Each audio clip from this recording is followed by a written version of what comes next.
phones on mode that nothing disturbs us, so we can be focused. Same. Okay. So I was saying, Shreya, she also comes from Crawley. So I guess you're somehow neighbors. Which part of Crawley? West Green. Oh, I got Land Green. Oh, Okay, it's still great. Great place. Still sounds like close, yeah. Okay, so thank you for coming. Thank you for coming, and thank you guys for watching. I'm going to send it to everyone. Hope it's alright. Okay, so today will be a little bit more theoretical than next classes, but we're going to practice as well, obviously. So we have a situation here that you already have been practicing yoga. Familiar? Have you done Ashtanga as well? I've done more vinyasa than More I have vinyasa, Ashtanga, okay. yeah. But there is one person I think who's never done, so I'll have to be a bit more mindful of that. So you'll forgive me for maybe saying something obvious to you. Yes. So yoga. Before we start, so we all know, I think here, that yoga originated in India, and yoga, generally defined as a philosophy in the philosophy schools of India, one of the philosophical schools based on the most ancient philosophy in the world, which is called Samkhya or Samkhya, depends where you used to live, I guess, in India. And the main definition in Yoga Sutra, which is one of our major scriptures, is saying that yoga is making still modifications of the mind. So basically quieting fluctuations of the mind, and by mind we simply mean thinking process. So basically stopping thinking process to be for some time, for a period of time, in order for us, as the scripture says, Yoga Sutra, to abide in our own nature.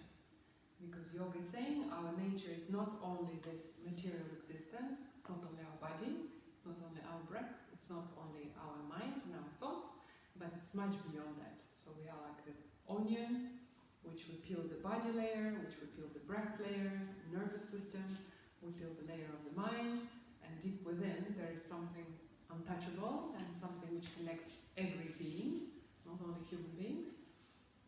And in yoga we call it Purusha. You can call it God, you can call it divine. In Vedanta, other school of philosophy, it's called Atman. And in other regions, you can call it soul or spirit. So it's all more or less the same. So we are looking for the core essence within ourselves, where we can be completely integrated with all the world in the way that we only bring positive contribution to the world. So yoga is in search for the silence within, silence between the thought, that we can realize the true nature. It can be called in Western philosophy consciousness.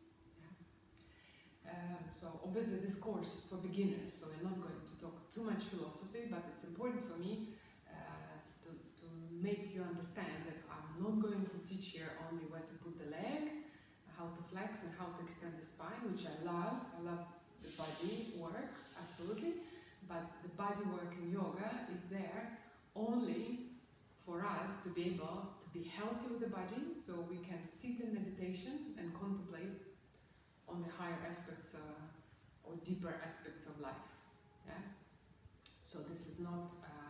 This is probably the only philosophy in the world which is so holistic. So it's dealing with the body, it's dealing with the mind, it's dealing with the spiritual aspect, all in kind of one concept, all in one treatise, all in one philosophical structure.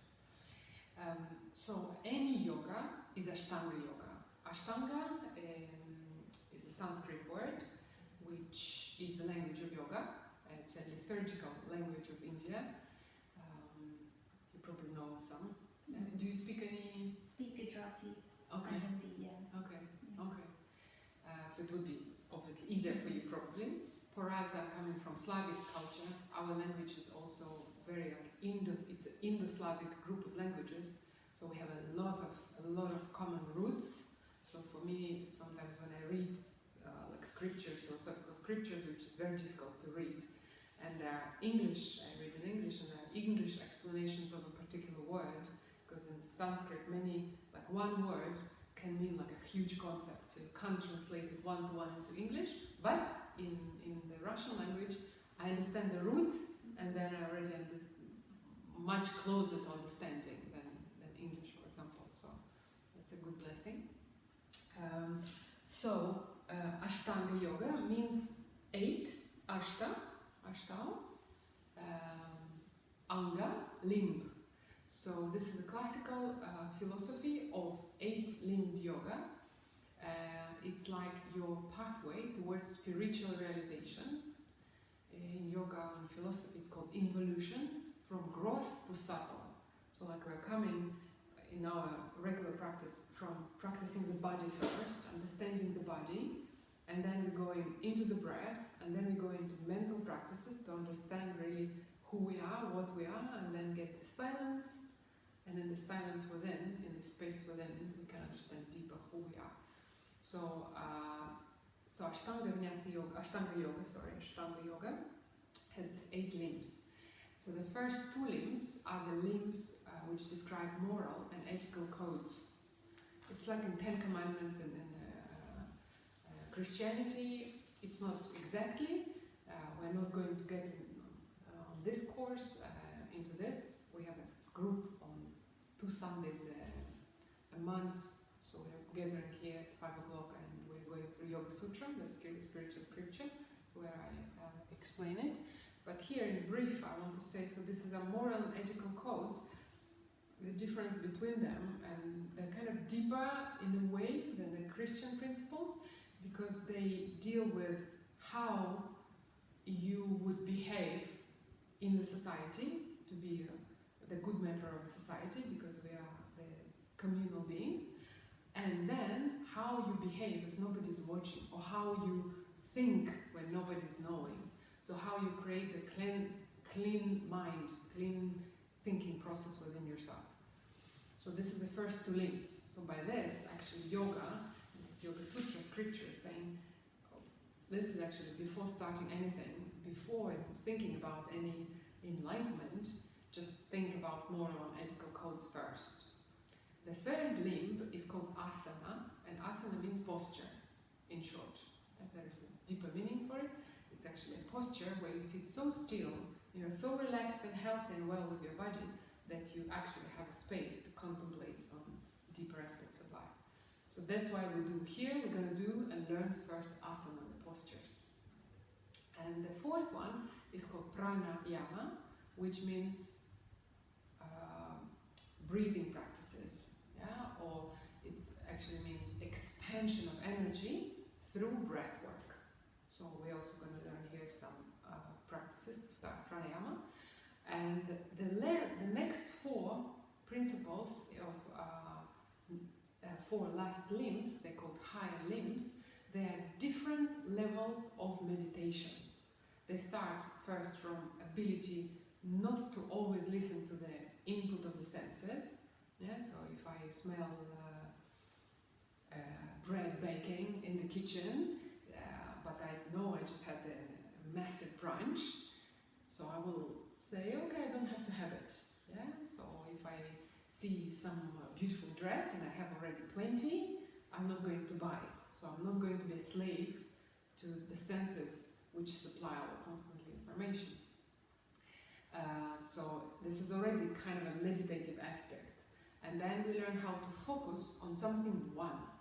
Because we all know when we go to see Avatar or Mission Impossible, we are very much immersed, or any love story for the girls, we are, if the movie is done well, we are fully focused. But can we just take the singing bowl and focus on it and make sure that there are no thoughts coming, or we're not accepting any thoughts which are coming?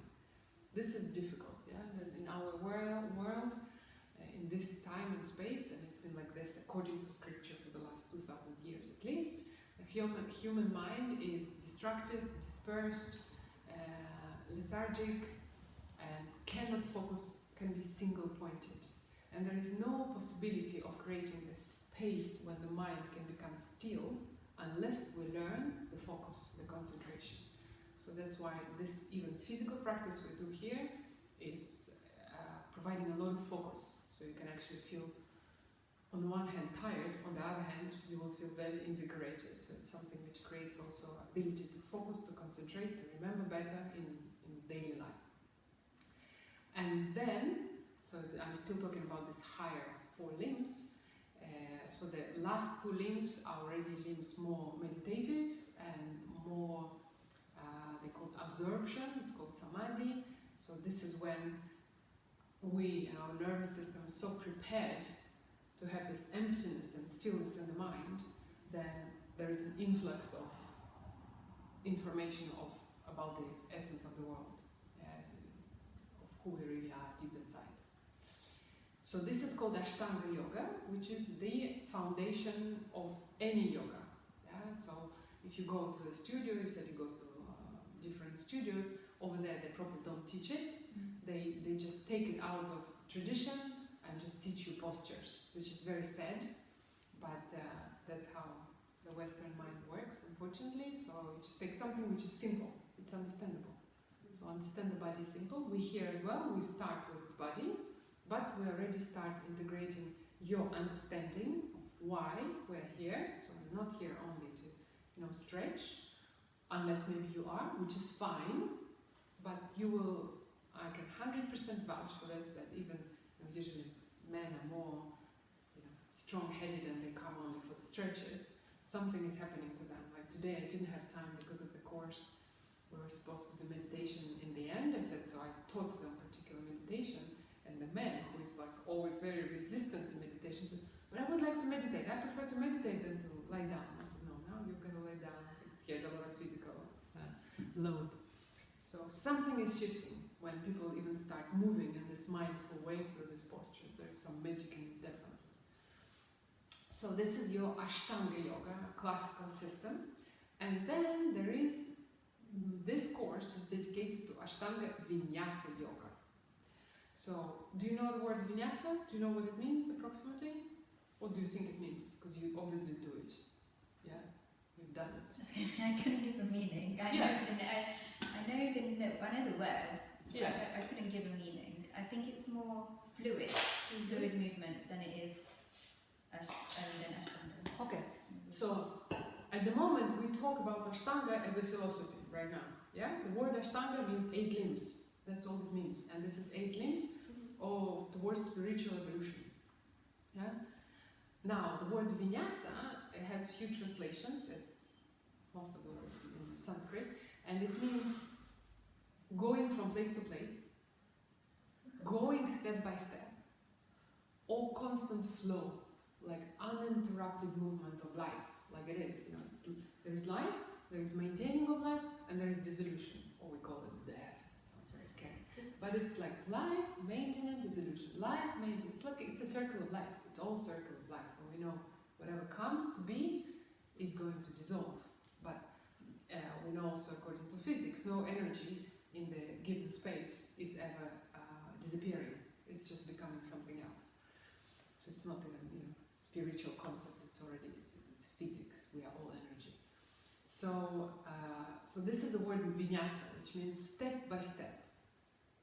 Now, Ashtanga Vinyasa Yoga is considered to be a traditional method which father of modern yoga, his name was Krishnamacharya. He has found a scripture with glyphs and description where basically they took classical postures of yoga. Classical postural yoga is called Hatha. Hatha means moon and sun, or balancing of 2 energies, or female and male, and moon and sun, and connected them through this constant movement. So it's not like you sit, you've done one posture, and then you go into the other. In our vinyasa, we actually we step back, we go down, we come up, and then we go through, and then we go into the other posture, and we finish the posture, and then we again go back, down, up, yeah? So it's a constant movement. And we stay in each posture only for 5 breaths. You can always stay more. It's all, nothing is rigid. So you can create your own practice, but generally when we learn, like we learn scales in music, so first we learn and then we decide where we go with it. So the idea is, do you know the concept of mala? So mala is like a beads on the thread. I forgot to bring mine. Yeah, so there's a like necklace with the beads.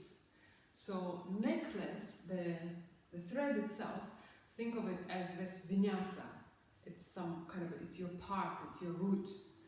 And then there are these beads, which are postures. So you did the posture, like you were spiritual practice, you know, like monks, they're taking it into the hand and they're just going through. Yeah, the same in India, the same in Europe, it's everywhere. The same kind of helpful tool. So in India it's called mala. So you're basically moving the beads. You're not stopping on any too long. It's a kind of a rhythmic, slow meditative practice. The same in Ashtanga. We did the posture, we stand in triangle for 5 breaths, and then we move to the next. We do our best, and we move to the next. So it's a constant fluidity, but there is a structure to it. There is a way you move in the posture, there is a way you move out of the posture. That's why this is, I don't know, for me it's still the most beautiful practice, and this is the most structured practice that exists in the postural practices of yoga. So why Krishnamacharya and his student, his name was Padabi Joyce, he just died 2008. So he taught it in Mysore. They called it Ashtanga Vinyasa Yoga because they wanted us to remember that it all is Ashtanga Yoga. Every yoga is Ashtanga Yoga. Every yoga is 8 limbs. It's like your route towards liberation from suffering and understanding that you are not your body, you're not your breath, you're not your mind, you're not your thoughts, you're something much deeper. And then they say, and we're going to move with vinyasa, like with life. We go into situation, we are stuck, but we're not going to stay there, we'll do our best and off we go again. Because that's life. We cannot stop, we cannot stagnate. Stagnation is already, even death is not stagnation, you know, it all dissolves and becomes a tree. So this is Ashtanga Vinyasa and yoga. I told you yoga. There are many definitions, not that I'm into definitions, but the main one I think for us now to a little bit understand in the head that it's a stilling modifications of the mind. So it's stopping, seizing this monkey mind to constantly drag you all places, you know, in the morning, in the afternoon, waking up at night because of this as well. Yeah, because the thoughts can't stop. So we're trying to get ourselves at least not stealing, but make it density less. Yeah, so less and less thoughts, so you have a little bit more space to be. Yeah.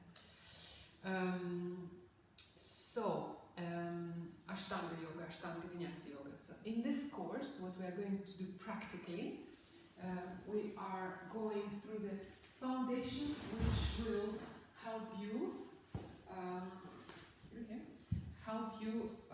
not only with understanding the physical practice and what's best for you to do, but it's a postural foundation for a lot of postures. So if you are quite well at manifesting this with your body, mind and breath, it will be quite easy to go further.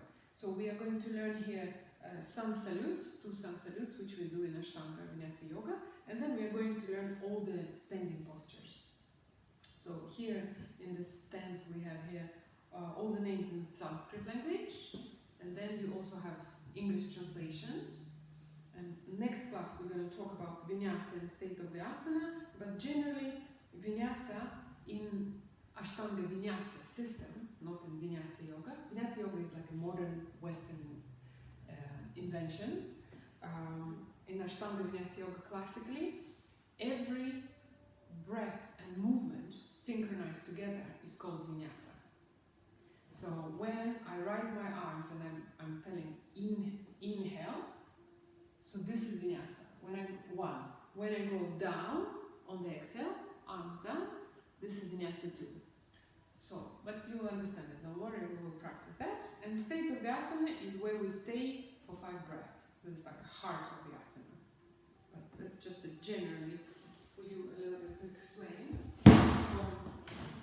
about Ashtanga Vinyasa Yoga. So Ashtanga Vinyasa Yoga is a system of predefined sequences. So we have all the postures and connective tissue, connective vinyasa between them already defined in the structure. So we learn it by heart, slowly, and we have to repeat. So you have to have kind of self-motivation, you have to like it obviously, to repeat it. But the idea that it's creating a really meditative flow.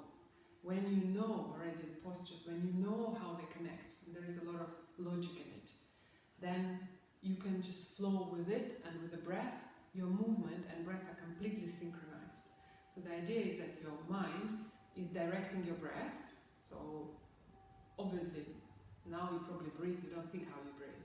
But when we go with the Ashtanga Vinyasa, we are trying to slow down the breath so we can perform movement as easy or as difficult, as long as we want, with the same breath. Let's say, inhale, inhale, inhale, exhale, exhale. But if something difficult, I learn how to elongate the breath. So it really becomes like a flow, like a dance, like a river flowing. And for this, yes, we need to memorize things, we need to remember, but this is a practice which is probably the most transformative because you learn by yourself. You take ownership of your practice. I'm here to teach. That's why I teach most of my classes, 5 or 6 days a week, are one-to-one in a small group. So I work with each person individually. So we both take responsibility. I to teach my best, and you to learn and to memorize what you're doing. And we always have, I'll give you the sheets. Yeah, so I sent you as well. Yeah. So at home you can print them out. Just have it also for you. Here you come and you just take it from here. My current students, they already don't use the beginning of it. So always take a look at it. Now, so this is a predefined sequences learned by heart, and it's a counted method. By counted method, you can see in the boards, you will see numbers. Because every movement we do, eventually we know which number it is, which breath it is. I don't think it's too scary, you're not going to learn it straight away. But again, this counting in Sanskrit, we count in Sanskrit eventually, it's creating again more and more, bringing you into the zone. It's like a dance. So if you're a dancer, you know also how it's, sometimes you just connect breath, but sometimes you feel you need to connect breath to the way you move. Yeah. What else I wanted to talk about? Ashtanga. Yeah. Good. So, just I want to make sure that you understand. So there is an Ashtanga and there is Ashtanga Vinyasa Yoga. Yeah. So Ashtanga Vinyasa, let's say Ashtanga is an umbrella for all yoga. You know, Iyengar, Vinyasa, even like modern yoga, Vini yoga, whatever they have. Well, not the rocket yoga is already too much. Or the yoga on the something. This is already not much to do with yoga. People just think that word yoga is attractive to bring people, but it's not really. Yoga is stealing modifications of the mind. Anyways, so Ashtanga is an umbrella, and Ashtanga Vinyasa is one of the methodologies, yeah, which comes also from Hatha Yoga, which is a classical postural yoga. It's all can be a little bit too much information, but don't worry, it's like a puzzle. So today you heard something, you understood something, and you didn't understand something else, but I will repeat myself, and slowly through your practice, through integration of the information into how you move and how you live, you will understand. Or not. So, now the 3 main principles of Ashtanga Vinyasa Yoga are called Tristana. So 3 in English, 3. Stana is like, think of stands. 3 stands of Ashtanga Vinyasa Yoga. The first one is the breath. So we have a very specific breath, which we use in Ashtanga Vinyasa. It's called Ujjayi in Sanskrit, which means victorious. And this breath is always through the nose. With hundreds of breathing techniques we have in yoga, we have only 2 where we breathe in through the mouth. it's considered that when we breathe through the mouth, like I talk now, I have to breathe through the mouth. We lose energy. And probably you've noticed if your work is somehow connected to speaking a lot, it actually makes you very tired because you are dispelling, dispersing, letting your energy out. Yeah? And we know that when we're sitting quiet and we're resting, the best rest is actually to be quiet. So that's why like my job now, I'm hyper because I'm teaching and this is quite a solar activity, so I'm because I have to make sure that you will understand as much as possible, that I will be eloquent as much as possible, but I lose a lot of energy when I do it. Yeah, anyone who will talk. So that's why in the practice we try not to talk and breathe through the nose. So this is first thing, Ujjayi breath, first principle of Ashtanga Beginners. The second principle is called Drishti. Drishti means gazing point. So we will learn everything in separate classes. Yeah? Today we'll learn Ujjayi, practice Ujjayi. Drishti is gazing point. If you look at the sheets I've given you or I've sent you with the glyphs of the practice, you will see at some point Nasagrai, Brahmadya, Nabi Chakra. If you can see these funky Sanskrit names. So this is in Sanskrit written where you're supposed to look. Because every move is not only counted, it's also, we know exactly where to look. These looking points are very, very simple and very logical, so don't worry about it. Just for now, for you to know. The gazing in the particular points just give you focus. And we said that focus is absolutely essential for any meditative technique, for anything to make you calm. Because if you look with your eyes this way, you know you're not going to get calm. And if you focus, you will. You also know if you stand on one leg sometimes. For most people, when you start looking directions, you fall. But if you look at one point, you have much more chances to stabilize your body. So the same comes with the mind. Yeah? So gazing point gives you just focus. For now, this is enough kind of information. And the third one is called Bandha. Bandha, you can think of a bond in English if it's easy, or we call it energy seals. So they are energetic components of the practice. So it will be in the last class when we will explore it. But generally, it's for now, because I may sometimes sleep and during the practice tell you all kind of words you may not necessarily know, some of you who just practice. So for now, we should think of it on the physical level as gentle engagement of the pelvic floor, like we're doing Pilates, and gentle engagement of the lower belly. And obviously in the beginning when you just start, you forget. Some people intuitively have it. If you have a dancing background, you just have it. Some people who don't have this background or not sportive, they don't have it, so that their patterns are not really, they're not firing in the right order. That's why people have back pain, for example. Yeah, when you lift something, if you are trained before going down and picking up the bag, you need to engage the pelvic floor and lower belly. And if people don't do it, then back can go with age, as our muscles start going with the gravity down, which I experience, so you have to work harder. So energy bonds, but on energetic levels, they are bringing energy inside, but we will talk about it.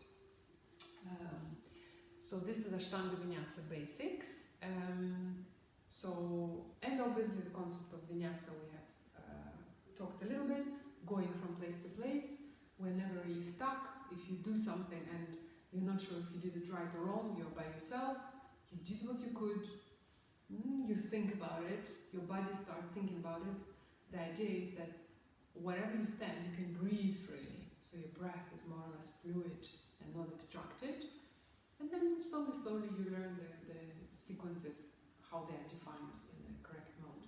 We have 5 sequences. Here you can see on the boards on the first series. It's called Yoga Chikitsa, Yoga Therapy, and this we're going to learn after this course. So this course is only to explore only. It's a lot. Explore in depth standing sequences and sun salutes. And obviously we will do some pranayama, meditation techniques, and and we will go in and out of this Ashtanga limbs, because everything we do here, like asana, is a third limb of Ashtanga. Breathing technique we will learn, this is the fourth limb of Ashtanga, classical philosophy yoga of breath work or energy work. And then we will do focusing techniques with the eyes, which is part of already towards meditative practices. It's called Drishti. So, Ujjayi breath. We will start with the first of Tristana. Yeah, so it's called Ujjayi, victorious breath. This is a breath, again, only through the nose, but it's not the breath which you hear in the nostrils, you hear it in the back of the throat. So you can, just while I talk, you can try it by yourself. You are inhaling deep inside the low part of the rib cage, and you try to see if you can create some kind of a whisper in the back of the throat. I'm going to show it in a very exaggerated way, so I hope you can hear it. And this is not how we breathe, but this is from where the sound comes. Sounds come from glottis, which constricts. So, and every muscle, so when glottis constricts, first of all, it becomes more narrow, so you can breathe longer, slower, and this is what we want. Even though the physical practice may be quite intense, when we control the breathing and make it slow, we are more calm, and we already know that this is really creates in physiology of the people much better heart rate variability. Like when they check my heart, they cannot raise my pulse, though I don't run, I don't do any cardio activity, but because I do quite strong yoga practice, with the breath never going off, even if I'm standing on my forearms and standing and I can't stand anymore, but I control my breath, so this really strengthens the heart muscle. I just know it because all my family dies and dying from heart, and somehow so far it's holding, and I'm being checked because of the genetic component, and every time they say, oh, you have a like really young heart, and there's, my genetics are bad. So the only thing I can associate it with is yoga and so many years, like more than 20 years of having strenuous exercise but controlling the breath. So first, then we breathe slower when glottis constricts, and you hear the sound of the whisper, of the ocean sound, it's also called, in the back of the throat. And every constricted muscle in the body creates heat. This practice, Ashtanga Beginners, is heat-creating practice, because it's believed that with the creating heat, you are detoxifying. Yeah? You sweat and toxins go. So we do sweat here a lot. Yeah? And it's a warm space, it's not hot yoga, but it's always warm here, always heat. So muscles also pliable and warm to do all the hard work. So give it a go. Now we're going to try, I'll guide you through trying to find your Ujjayi breath, and if not, we will do special exercises. So let's just close the eyes. If you want, if you don't feel comfortable closing your eyes, it's always completely your choice. And everything I say here and I ask you to do, this is only a suggestion. So please be absolutely free if something doesn't work for you, not to do it. Yeah? So I'm not going to get insulted about this. This is your body. This is your decision to practice or to not, when and how. So I'm just suggesting. So now start imagining that your breath originates in the pelvic floor and rises up to your clavicles, to your collarbone bones on the inhale, and on the exhale, it's drawn down. Just create a few times this flow upward on the inhale and downward on the exhale. And trying to make it as expansive in the rib cage, so it's like a big breath. The rib cage is expanding. And then keeping the breath steady, see how the breath is coming into your nostrils without any sound, and how you bring the sound back into the back of the throat, both on the inhale and on the exhale. I'll produce the sound, and then you will see if you can simulate it. So I'll exaggerate first. It's like a snoring almost.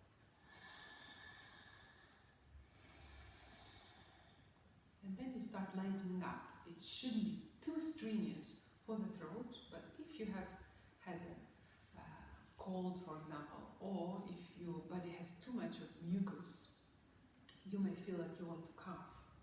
But we don't want to get too much into that. See, I'm going to cough. So it has to be gentle, but we are looking for that little sound in the back of the throat. So just walk around. Remember, this is not a sound in the nostrils, it's a sound in the back of the throat. So try to listen to the sound and some commentary.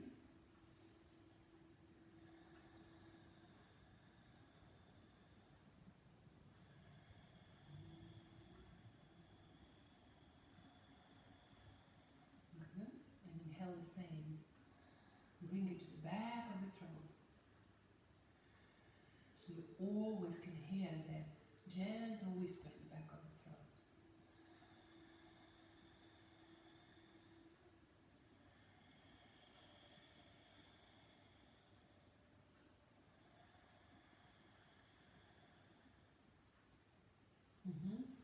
Good. Keep going.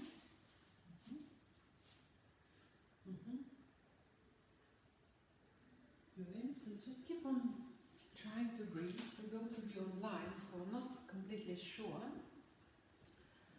so what you can do to bring the movement of the breath and the sound of the breath at the back of the throat, you can also try to take yourself outside of the nostrils and increase your nostrils, yeah? So you go away from the sneezing sounds in the nostrils, you rather bring it back into the throat.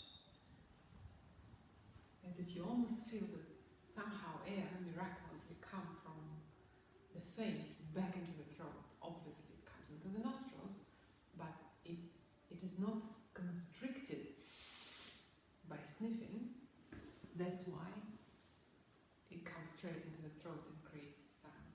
And probably some of you who have been doing it, you can feel that it makes you a little bit somehow pleasantly dizzy or relaxed just when you listen to the sound. Because the sound of the breath is also one of the objects of meditation in many practices, not only yoga, but yoga as well. Good. So now, just keeping this breath, we're going to also explore the concept of vinyasa, so synchronization of breath and movement. So you can open your eyes if you're not sure. Keep on ujjayi breath, keep on sound going, interlace your fingers. We'll do something called synchronized 11 movements. So it's vinyasa. One inhale, lifting the tailbone, the heart, the arms up, look up. To exhale, ujjayi breath, round from the pelvis and then bring the head back. And vinyasa 3, inhale, lifting up again, maybe arching, maybe just flat. And vinyasa 4, exhale to your right, lateral flexion. Vinyasa 5, inhale, rising up again, lifting the chest. Vinyasa 6, exhale to the other side. And vinyasa 7, inhale, coming all the way up again. Vinyasa 8, exhale to your right, twisting with Haley. And vinyasa 9, inhale all the way up. And 10, exhale to the other side, twist. And 11, inhale, ujjayi breath all the way up. And exhale, letting go. This is already represented in a very easy way the concept of vinyasa, how we synchronize breath with the movement. Some people, you will be surprised, may have such a short respiratory capacity, which we work a lot in yoga to increase it through the ujjayi breath as well. So they inhale and it's finished here. It can be like a second and a half, especially people with heart conditions. They may breathe really fast. So in this case, they would do, so if you're one of them, you inhale, and if your arms didn't reach up, though instruction is up, you're going down, because the breath is the only parameter of the practice we don't want to compromise ever. So when you feel here during the classes, if it's in a guided class, you feel, okay, this is too much, my heart is beating too fast, I I feel too dizzy. You just stop and wait and rejoin. That's why most of my classes are one-to-one in group. So you practice with your pace, with your breath capacity for now, and it will increase. So respiratory capacity will increase with this synchronization of movement and breath, without a doubt. So, any questions so far? I've been talking for 40 minutes now. I will stop now. More or less clear? Yeah? So, Ashtanga, classical philosophy of yoga, Ashtanga Beginners yoga, underneath it as the practice of breath, movement together to create the meditative flow. And Tristana is the three concepts of Ashtanga Beginners yoga. We start with the breath. In the next classes we go further. Right now, just focusing on Ujjayi breath, and we'll go and start learning the sequences. So we're going to repeat sequences. So for those of you who are watching online, again, if something is too much, just take a break, watch. It's all going to integrate, even if you don't do. Some people sometimes don't feel bad, don't feel good, they still come, they observe other people, and then they feel that they do something. Yeah, I've had people like practicing on the chairs as well. So we always find modifications. So again, if something seems to be too advanced, which I will try not to do, we will find practice for you, which will suit you. Okay, so we usually practice without socks, but this is completely your decision. This is not my practice. This is easy stuff for me. So I practice with socks because I'm always cold. I like it warm. So we're going to do again synchronized movement, synchronized 11 breaths. So we start creating more connection to the Ujjayi, and then we'll go into Ashtanga Beginners yoga. So now let's create the breath. So the inhale, imagine breath is coming from the pelvic floor to the clavicles. So you expand three-dimensionally. And on the exhale, breath is flowing down to the pelvis. So in your own rhythm, inhaling is a rising up of the breath, of the energy, we call it prana vayu. And on the exhale, the breath is going down and inward. Good. Whenever you're ready, let's exhale together and interlace the fingers for the spinal stretch. One inhale with the sound, the back of the throat up.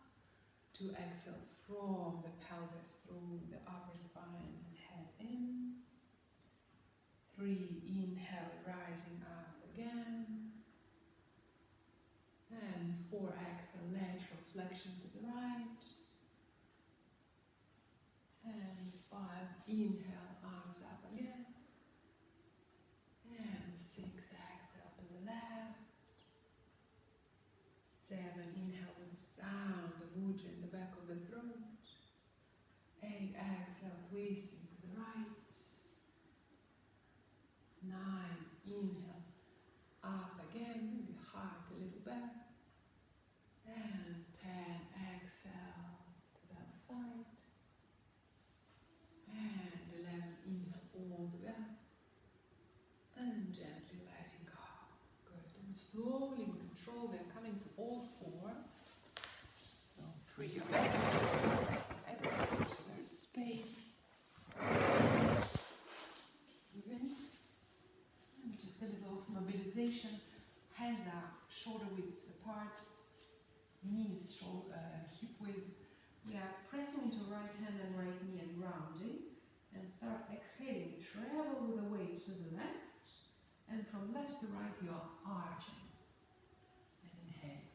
So when you exhale, you flex from right to left. And you inhale from left to right. So make sure to also do the similar movement in the neck. So when you're rounding, you round everything. And you're relaxing the head. When you're extending, arching the spine, and the neck extends as well.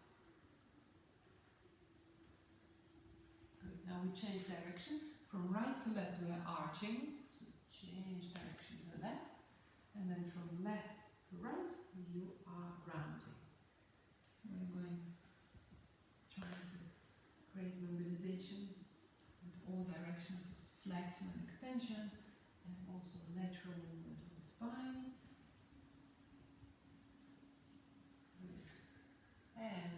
toes under, pressing your hands away. Now first yogic position called down dog or Adho Mukha Svanasana. So and then here, roll your shoulders back a few times. And just roll your shoulders and bend your knees one after the other.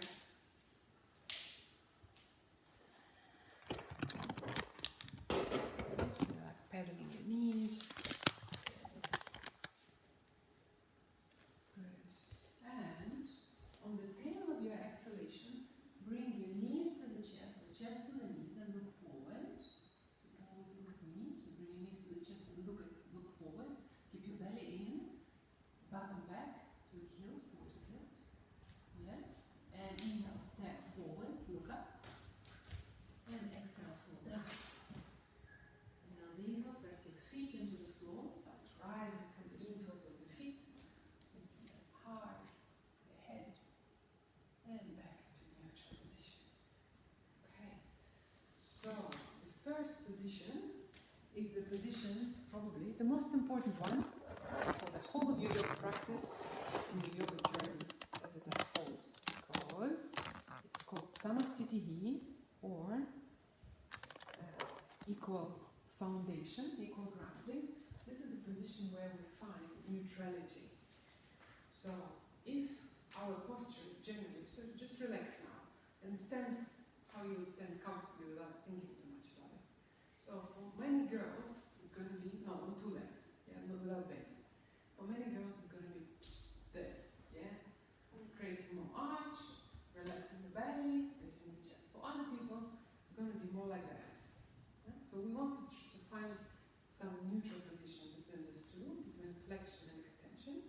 So for this, first of all, if you can, you bring your toes together and heels slightly apart, and then you lift your toes and you spread your toes, and from little one to the big one you ground them, so you're really wide on the toes.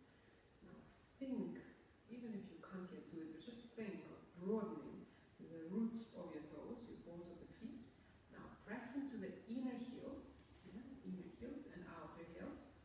And the idea is for us to lift at least visibly this arch between the big toe and inner heel, so the feet are fully engaged. Now start pressing down. More you press down to the earth, more energy for lifting up you receive. Yeah? Now feel how your kneecaps are lifting. Take breaths with ujjayi, with the sound, and lift your chest. And imagine that your tailbone is like a kangaroo tailbone. So it's just very, very heavy. So you don't do this with your pelvis, yeah? But you just imagine that the tailbone is heavy. And every inhale lifts the heart. Every exhale makes you more and more steady and stable. You bring your hands to the sides. And the first practice we start learning gradually, Sun Salute, or Surya Namaskar. It has 9 vinyasa. 9 vinyasa means 9 synchronized breath movements. Yeah? So what we start with the first few, and then we'll go with the full version. So wherever you are, let's exhale together. Let's listen to your breath. And then inhale together. And exhale. Slowly. And inhale. And on the exhale, lift your palms up first. One inhale, lifting arms through the side, looking up. And to exhale, bringing arms down. Just do this few times. So let me look at your posture. Inhale, while we lift the arms, we don't lift the chest. And exhale. So it's actually a shoulder movement only and lengthening. Exhale. One inhale. Now on the exhale, let's bend the knees and bring the hands down as forward as you need to flatten them. And inhale, look up, shift the weight a little bit forward. Exhale, relax your head. Inhale, rise all the way up from the heart and then from the head. And exhale. So we'll do this just a few times and then I'll come over. Palms up. Inhale, come up. One inhale. Two, exhale, look down, bend the knees, ground the hands. Relax your head. Three, inhale, weight forward, look up. Exhale, look down, head down. Inhale, come up, keep head down, head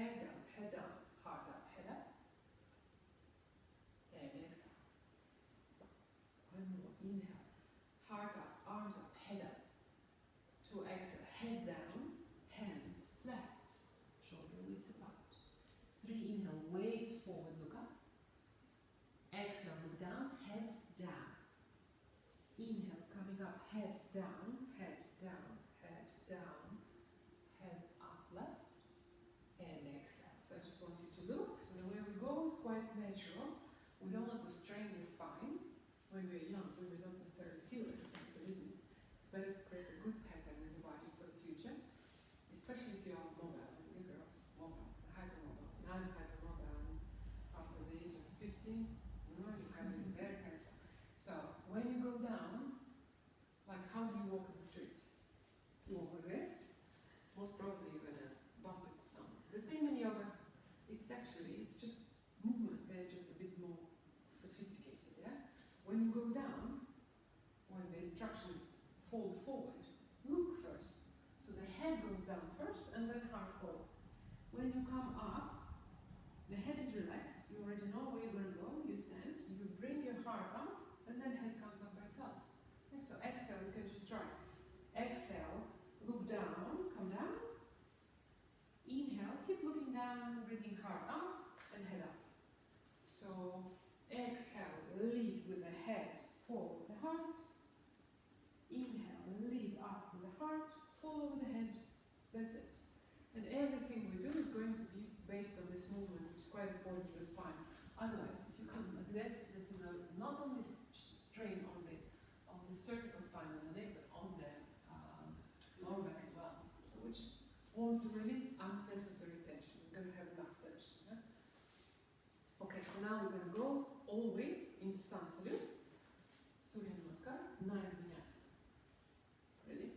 Well, you know. Okay. Exhale together, lifting the palms. 1, inhale, heart up, head up, look up. 2, exhale, Ujjayi breath, look down, hands left. 3, inhale, weight forward, look up. 4, exhale, step 1 leg, another leg into high plank. Just stay in the high plank now. 5, inhale, into the up dog. So bring your knees down, point your feet, look up, bring your belly in. And 6, exhale, head down, push your hands away, into the down. Good. So now, for you to understand for the future what is your physiologically correct position for the down dog, keep your hands in the same place they are, don't move them now. Bring the knees on the floor, don't move your hands. Point your feet, don't move your hands. Now notice, probably take something to see where your hands are. So the wrist is here. So should I put the thing where the wrists are now? Good. And from this position, start moving back to your maximum. So your buttocks is down and you move your hands now because you know where they are. So sit back, sit back, sit back, sit back. Straighten up your arms. That's it. Now just check if your wrists are where they were. If they are not, okay, so just for the future. Now, tuck your toes under. And go back into down dog. So this is the width, or the space between your feet and the hands, which is your physiological space. So how you can remember it, you just notice how far your heels are from the ground. Then maybe on the ground, maybe not. And approximately start remembering this feeling. So what is your good length? If it's still too long for you, just shorten it if you feel it's too much.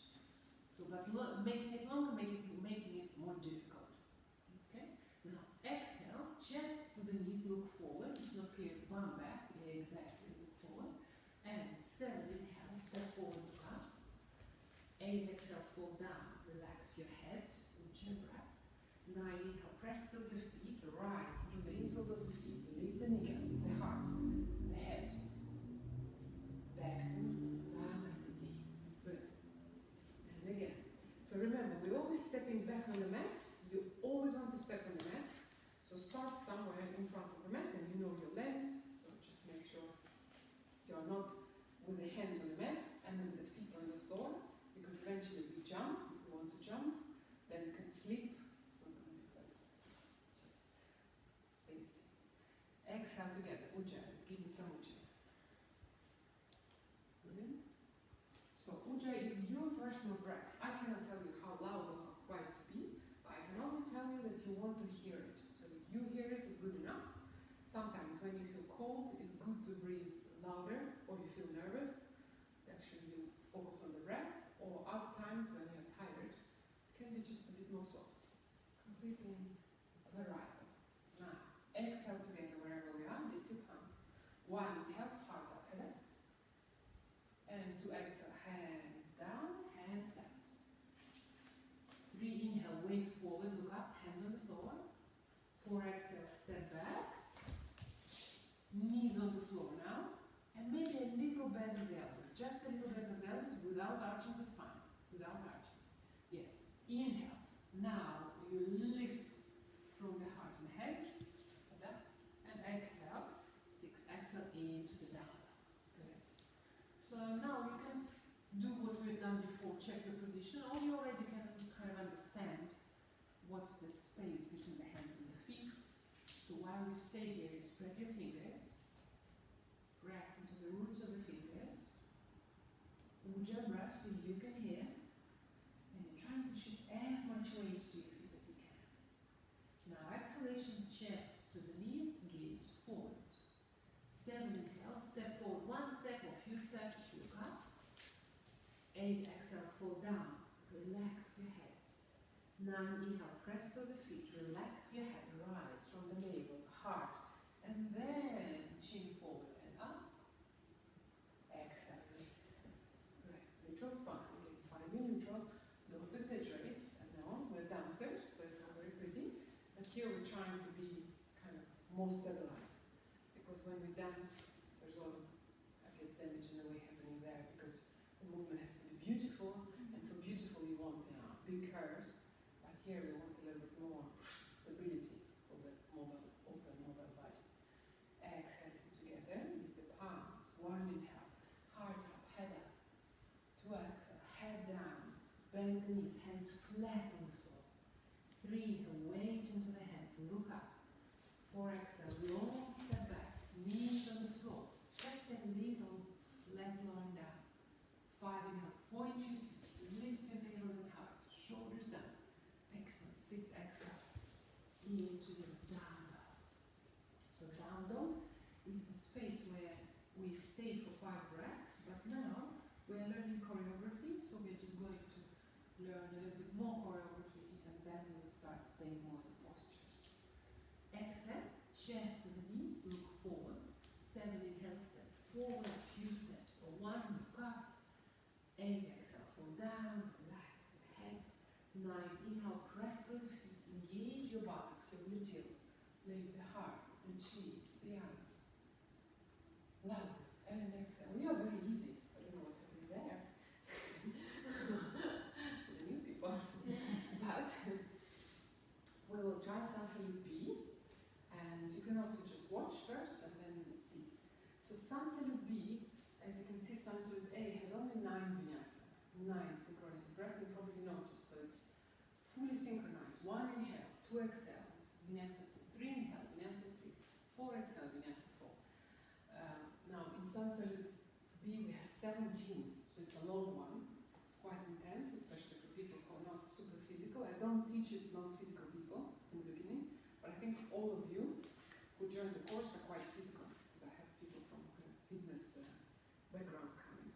So I hope it's okay. So the only differences we're going to have, so we just in the Sansalute pairing to A, is we sit low in the first one. So we sit as low as we can, but the heels should be touching the floor. So you don't have to go as low as I go, but that's it. So hands touching together, touching the earth, or not, somewhere close.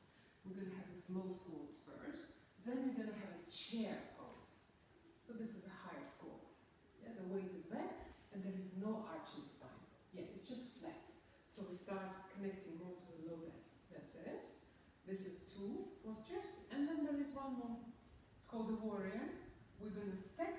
So you can try. You're going to step right foot forward, left foot back.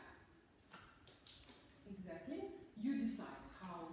You know, you can go really low. You can stay really high in the beginning if it's a new practice for you. But the front leg is bent, back leg is straight, or it can be bent if it's too much for your quad. Yeah, just options. Some people will just do this. So feel comfortable.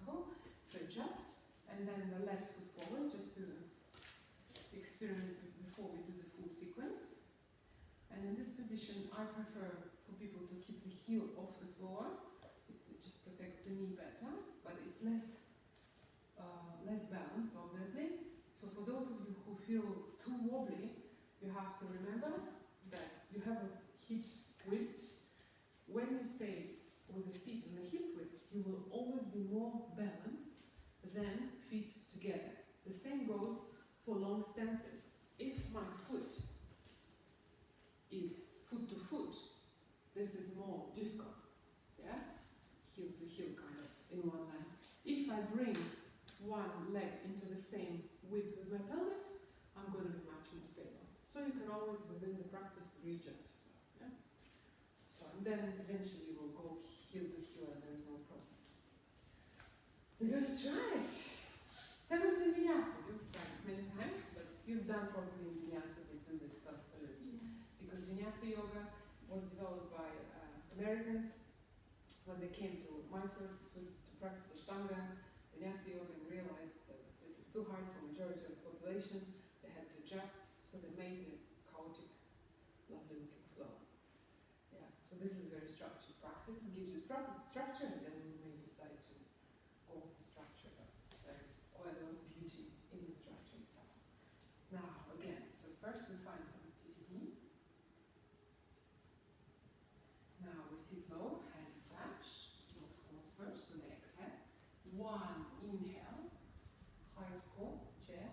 2 exhale, hands flat, even if the knees are bent. 3 inhale, weight forward, look up. 4 exhale, step back. Either stay back or a little bit lower down. 5 inhale, into the up dog. Don't collapse the low back, keep belly on. 6 exhale, push the hands away. Down dog. Free breathing now. Step your right foot forward. If you can't, you keep your back knee on the floor. Otherwise, step right foot forward. And on the next inhale, rise all the way up. Excellent. 8 exhale, hands flat. High plank. Maybe lower down or stay high plank. 9 inhale, into the other, lifting the chest. And 10 exhale, push the hands away. Down the left foot forward. Now 11 inhale, rising all the way up. Ujjayi. Go and exhale, step back, maybe knees on the floor, maybe a little bend in the elbows, or just stay high plank. And 13 inhale, up dog. And 14 exhale, push the hands away, down dog. Good. Here usually we stay for 5 breaths, not today. On your next exhalation, bring your knees to the chest, look forward. 15 inhale, step forward, look up. 16 exhale, fall down and squat low on the same exhale. 17 inhale, chair. Very good. Good. So it's quite warming. Yeah. So again, don't worry if it's too much. Do what you can, and when we come to the class, we will adjust to your current situation. We'll do just one more time. Okay. So what I want to ask you, when you go down, and I tell you, bring the hands on the floor. So some of you can do this, but most probably not. So bring the hands forward and maybe bend the knees. But I want you to start treating your hands as your feet.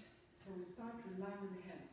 Those of you who want to jump to handstand eventually, we want to have the pattern in the hands, that they're super grounded, they are super steady, the shoulders are steady downward. And when you do like in vinyasa, they do all the time this and that, it's kind of, you are breaking the pattern all the time. You disconnect and then you connect, and then maybe you have to jump, but you are not fully connected. So it's kind of, there is not much logic there. There's maybe beauty, but structurally it's not helpful in more advanced practices. So when you place your hands down, try not to lift anything. Just place them down, because you're a dog. Dogs, if they have 4 paws, they're going to use 4 paws, yeah? So just, you're the dog here. This is up dogs and down dogs. We are becoming quadrupeds in this practice, so we're learning how to ground into the earth. Yeah? Okay. So, toes together if we can, heels apart, kneecaps lifted, grip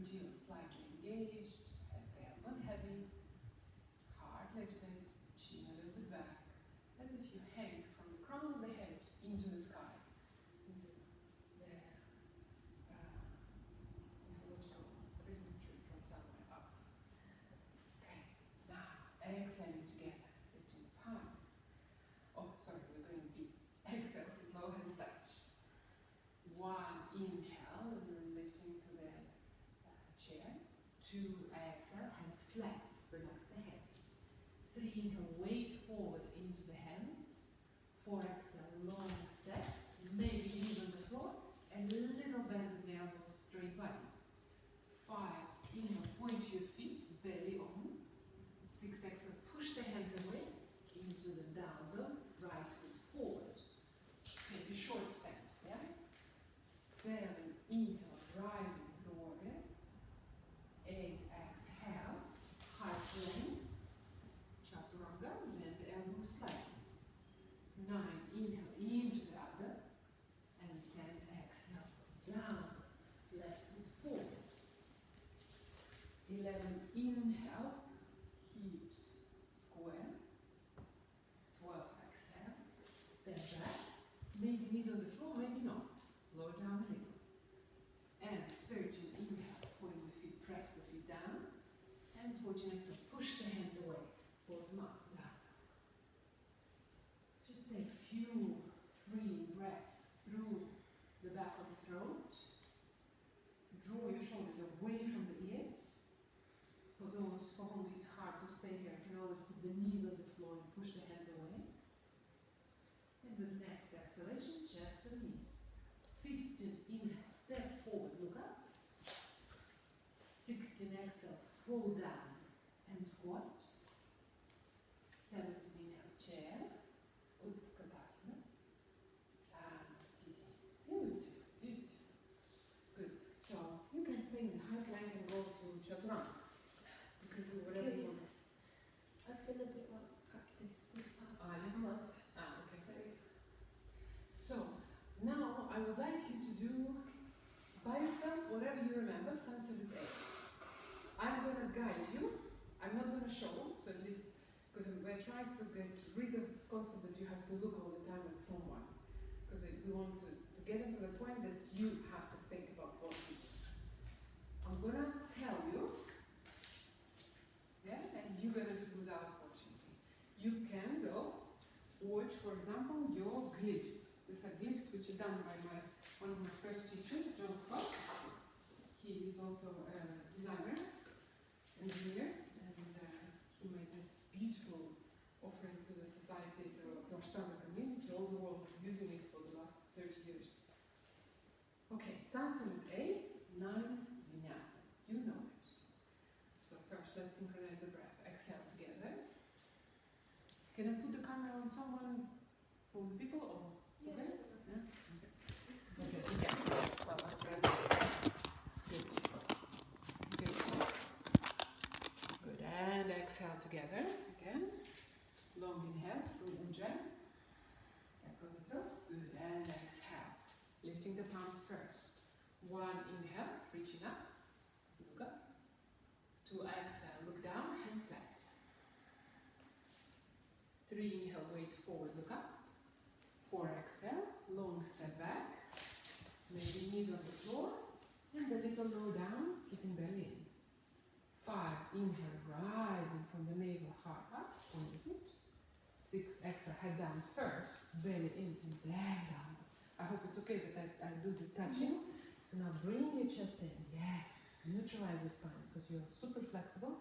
So don't try to work on flexibility, work on strength. Yeah? Very good. Now, on the tail of the next exhalation, what do we do? Bring the knees to the chest first. So you're a little bit too far away. Sure. Yeah. Make a shorter stance, down dog. So let's go back to down dog. A bit shorter. Yeah. Now exhale, chest to the knees, look forward. 7, inhale, step forward, look up. 8, exhale, fall down. 9, inhale, rise from the insoles of the feet, heart and head last. Good. Samasthiti. One more. 1, inhale, heart, head up, look up. 2, exhale, look down, hands flat. 3, inhale, weight forward, look up. 4, 4 exhale, high plank, low plank, or knees on the floor. 5 inhale, heart, head up. Good. 6 exhale, belly in, head down, into the down dog. Good. Now, the exit strategy. Exhaling, chest to the knees, look forward. 7 inhale, step forward, look up. 8 exhale, fall down. 9 inhale, come all the way up. Relax your head, relax your head, relax your head. Heart up, head up, neutral spine. Samasthiti. Good. Last one. 1 inhale, palms up, arms up, head up. 2 exhale, look down, hands flat. 3 inhale, weight into the hands, look up. 4 exhale, long step back. It's like a rod, your body is really straight, a little lower down than the others. 5 inhale, lift the heart, the head. 6 exhale, head down, bottom up. Yeah, so bring the belly into it. So don't step off the mat, try to keep on the mat, good. Ujjayi breath. Now stay for a few breaths, not yet. Spread the fingers to the maximum. Engage the roots of the fingers down into the floor. Good, excellent. And on the next exhalation, don't touch the spine. Just bring your bum back, chest in. 7 inhale, step forward, look up. 8 exhale, Ujjayi, fall down. Relax your head. 9 inhale, press to the feet, engage gluteals, relax your head, rising up, arms up, chest in, exhale. Samasthiti. Right now, few clearing breaths. We're going to do this one so it's easy. How many vinyasa? Remember? 17. Excellent. Yes, yes. It's an open book class. Good. So remember, so look at your sheets, please. Let's just look at the sheets for everyone. Can you see that it actually, the Sanskrit B starts with a chair? This is the funky thing about the practice. Sometimes not everything is depicted. So instead of actually doing what's here, because here they tell you do this straight away. Yeah? So they tell you, just stand here, they tell you in the sheets do this. But I'm asking you first, exhale, it's like pre-practice. You exhale low and then inhale, you go to the chair. 1 inhale. So this will be a little bit different from what's in the sheets. Okay, now take a long inhale and exhale, sit low, hands touch. 1 inhale, chair. 2 exhale, fold forward, hands flat. 3 inhale, weight into the hands, look up. 4 exhale, long step. Maybe knees on the floor, little bend in the elbows, straight body, no arching. 5 inhale, now bringing heart up. 6 exhale, head down, bottom up. Right foot forward already. Take extra breath if needed. 7 inhale, step forward, look up. 8 exhale, hands flat. Push your heels away. And maybe the plank, plank, plank, plank, plank, low down. 5 inhale, into the abdomen, point the feet. 6 exhale, look down, bring the belly in, down. Yes, left foot forward. 11 inhale, warrior, reach up. Good. 12 exhale, Ujjayi breath. Hands flat. Step back, belly in, low down. Good. And 13 inhale, into the abdomen. 14 exhale, head down, bottom up, down. Good. So realigning position, so you're not too far away. Feet hip distance apart, a little bit wider. Hands shoulder distance apart. Wider is easier and more grounding. Now, with your next exhalation, chest to the knees. 7 inhale, or 15 inhale, step forward, look up. 16 exhale, fall down. The same exhale, squat. It's exhale, split into. 17 inhale, chair, Utkatasana. And Samasthiti. Good. Okay, last one. A strong punch here, so regulate your breath first. Find the neutral line. So imagine that there is this vertical line coming from the middle of the floor, from the space in the middle of your feet, coming into your pelvic floor, and then through the whole of your spine, into the crown of the head, and hangs you up. So on the one hand, you're super grounded, so your feet are pushing down, your tailbone is heavy. On the other hand, your heart is lifting, your crown is lifting, and you're light. So you're trying to find yourself in between these two opposites of heavy and light, steady and easeful. And exhale, sitting low, hands touch. One, inhale, chair. Two, exhale. Ujjayi breath, hands flat. Three, inhale, weight into the hands. Four, exhale. Long step back, maybe knees on the floor, a little bend to the elbows. Five, inhale, lifting heart and head, belly in, build the arch. Six, exhale, belly in, down, right foot forward. Warrior. Seven, inhale, reaching up, beautiful. Ashtanga, exhale, long step, go down. Now inhale, up dog, and 10, exhale, down dog, left foot forward. 11, inhale, reaching up with arms. 12, exhale, hands flat, belly in, shoulders down, go down. 13, inhale, into the abdomen. 14, exhale, down. Good. Now again, find your length of the ujjayi. Retract your closer, yeah? So pressing hands forward, engaging all the fingers, fingertips, middles of the fingers, roots of the fingers. Spreading the fingers and the toes. Steadying the breath. Wonderful. And with exhalation, chest to the knees. 15, inhale, step forward, look up. 16, fall down and squat on the same exhale. 17, inhale, chair, Utkatasana. Sahasriti. Good. Beautiful. Beautiful. Now this is sun salutes A and B. And this would be, if you wish, and I hope you will, your homework. I have on, I'll send you, but I have a YouTube channel and somewhere there, I don't do much with it. Now I'll just put some testimonials of people, but I put standing practices, guided practices, which I guide. So it can be, I think it's written like standing for beginners, so it shouldn't be too fast. Because everyone, again, now we are learning, so I'm guiding you. You all have different respiratory capacity. You may want to do slower or to do it faster, which you always will be able to do in regular class. And now, because we're together, so we synchronize, we have to find one kind of stream for all of us. Okay, so this was Sun Salute A, Sun Salute B, inviting you to do it at home. You can just wake up and do one of this, one, two, whatever you remember. And just remembering, first you have the sheets. And then you remember the numbers. There is 9 synchronous breath movement in A and 17 in B. Yeah, and in the A you have 1 down dog. So down dog is that. It's called Adho Mukha Svanasana. It's a dog with the face down. And then in Sun Salute B you have 3 of those because we step 1 leg, go through our vinyasa upward down. Second leg.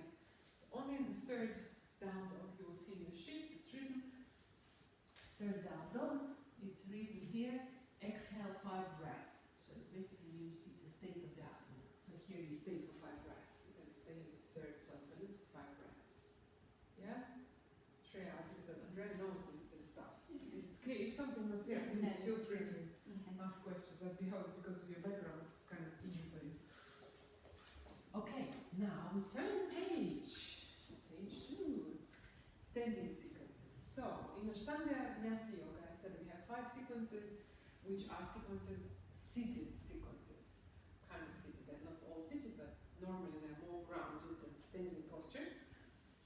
And everybody, beginner and advanced practitioner, will always do a few sun salutes A and B first. In the olden days, we had to do 5A, 5B. Now, I'll say 3A, 3B is enough, it's alright. Otherwise, this practice is going to be like a 3-hour practice.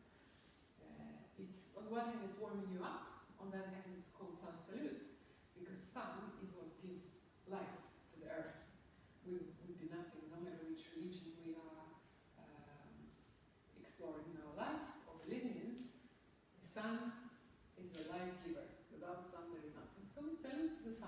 we usually also face east. This is my son, the east is there. Not today, but generally to be aware. So face east and sending gratitude through this practice. It's a prayer practice basically. It's not only physical practice. So we do the sun salutes.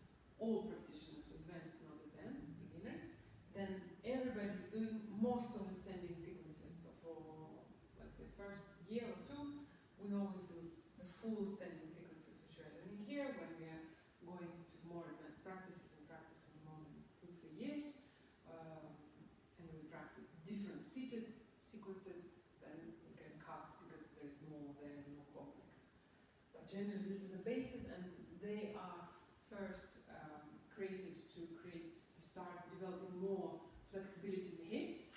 Yeah? So more flexible way in the hips, more upright way in the spine, so more steady way with the whole trunk. Trunk is torso and the body, and less problems we bring to the knees. Right? Because knees, when people start going to the kind of lotuses and their hips are not open, but they're pushing it, then it goes into the knees. So that's why in standing postures we work a lot with the hips into different directions to make them more mobile. Also, we have to be aware that the human body, with age, hips are one of the first joints which become solidified and become unflexible and immobile. So this is something we have to work. Opposite to the spine, spine actually becomes too mobile. So in spine, that's why we want to create more strength in the muscles of the back and front of the spine. So, and then it creates a lot of balance. Yeah, so we are standing on 2 feet, 1 feet in different places. So it's very, very important practice for anything that's coming. Even if you've been doing it, I think you will still kind of appreciate how you can understand a bit better. Okay, so the starting point are 2 postures which we do together. It's called Padangustasana, which means thumb to foot, or it means toes taking the thumb. And the second one is Padahastasana, which means hands under the feet, literally. So in yoga, the postures are called this kind of naturally, or usually. The simpler poses are called by like a geometrical construction. It's a triangle. It's not that it's simple, but compared to what's coming it is.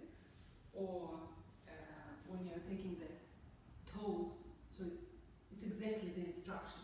But more complex you go, then it becomes a frog, or it becomes a crane, or it becomes the name of a sage, yeah, or it becomes a camel. So from the objects or inanimate forms, it becomes more and more animate until it becomes a kind of representation of galaxies. Yeah. All the names you have in Vinyasa, half of them are just Western created. Yeah, they say that, Continuasana, this is something, I don't know, some kind of form, but this was just the name of a famous sage in yogic mythology, yogic history, in Indian history. So here we try to keep with the tradition as much as possible. So first posture is Padangustasana, which is very easy. 3 vinyasa. In number 2, we stay for 5 breaths. It looks like this. It seems easy, but I said it's very important how we enter and how we exit. So pay attention. On one inhale, we are going down and taking big toes with 2 fingers from outside and looking up, and 2 exhale, we fall down. Then we stay here for 5 breaths. We'll stay a little bit less in your choreography. Now 3 inhale, look up, and exhale, hands under the feet for the second posture, Padahastasana. Inhale, we're preparing for Padahasana, and 2 exhale, we fall. 1, 2, 3, 4, 5. 3 inhale, look up, exhale, look down, take your hips. Inhale, come up, and exhale. And if you can hear me, I'm not always saying the number. When I guided you in sun salute, every movement you've done, every breath you took, I will tell you. 1 inhale, 2 exhale. Here, you will hear me. 1 inhale, 2 exhale. 3 inhale, exhale. 1 inhale, 2 exhale. 3 inhale, exhale. Inhale. So this is intentional. It's not that I forgot, but funnily enough, some of the sequences, the numbers traditionally were not given to some breath. Go figure. I don't know why, but it's like, it's like grammar of any language. There are exceptions. So the same here. Oh, we are dealing with it and eventually we remember.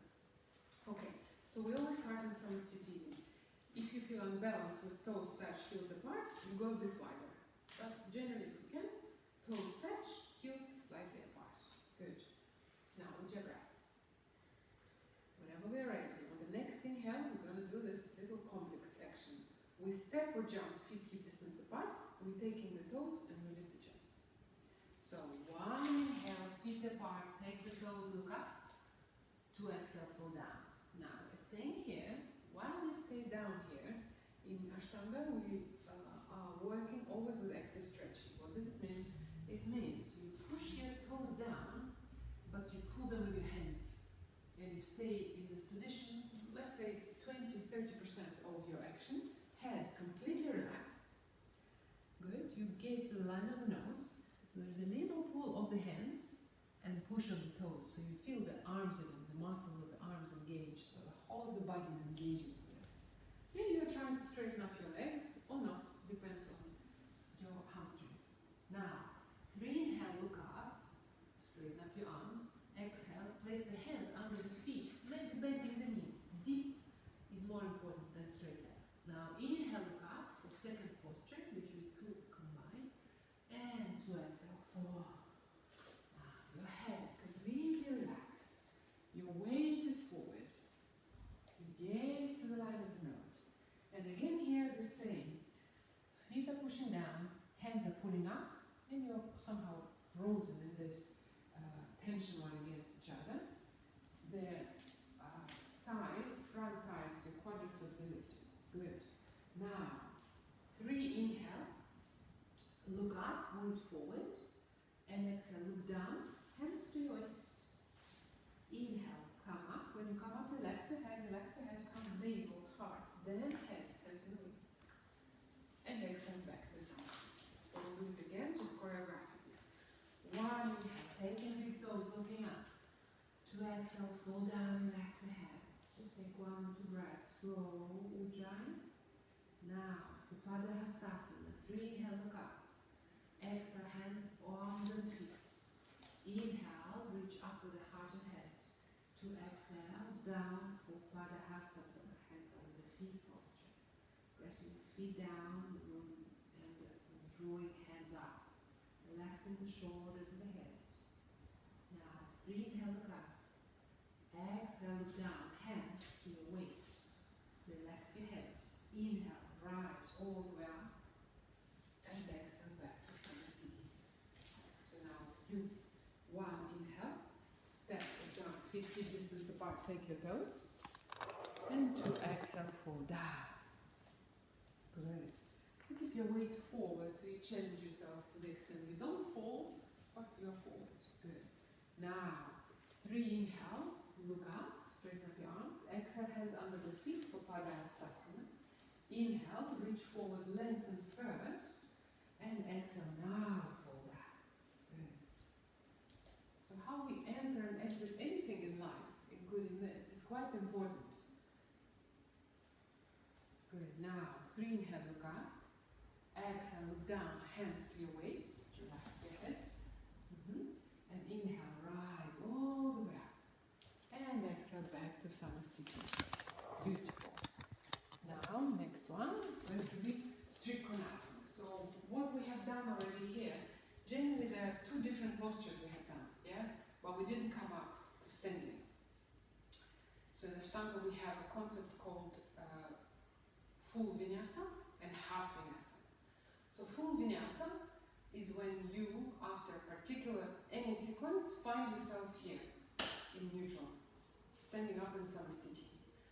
If we don't do it, we usually call it half vinyasa. So here, for example, what we could have done, full vinyasa for Padahastasana would be 1 inhale, 2 exhale, 5 breath, 3 inhale and exhale. Inhale, come up and exhale.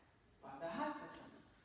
1 inhale, 2 exhale, 5 breath, 3 inhale and exhale. Inhale, come up and exhale. Instead of coming, because we are saving time, because we have a lot of exciting things to do, we are making kind of half vinyasa between some of the sequences. And we do it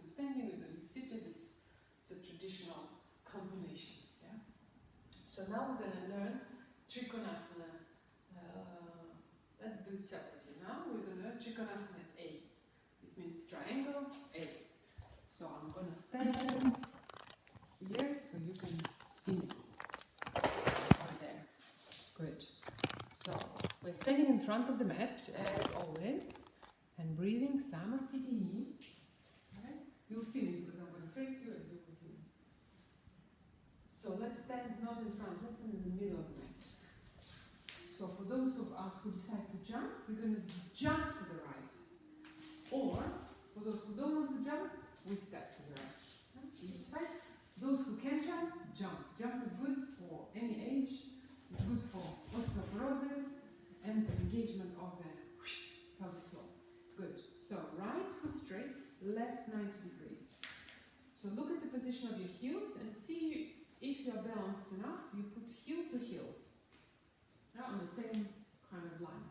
If you're not, then your back foot,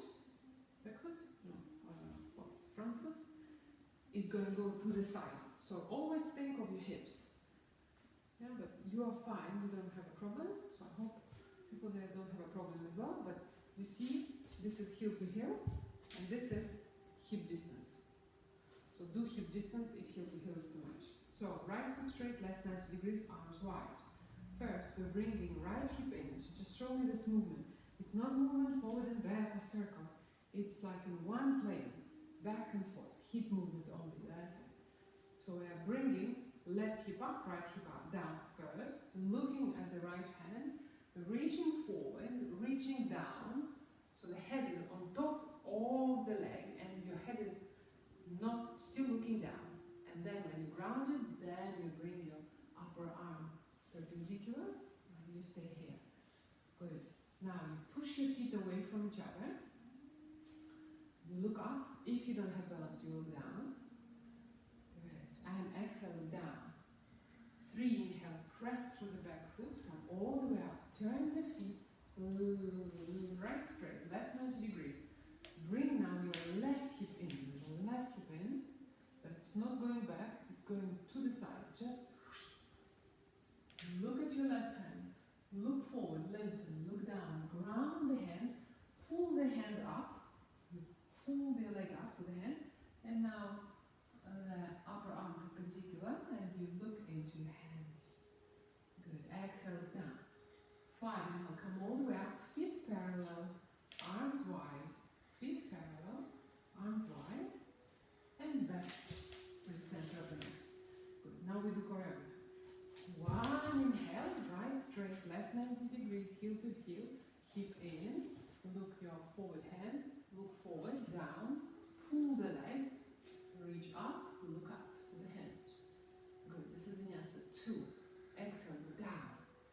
3, inhale, come all the way up, turn the feet, left straight, right 90 degrees, hip in, reach forward, down, pull the leg, right arm up, look up, shoulders down, yes, exhale, go down.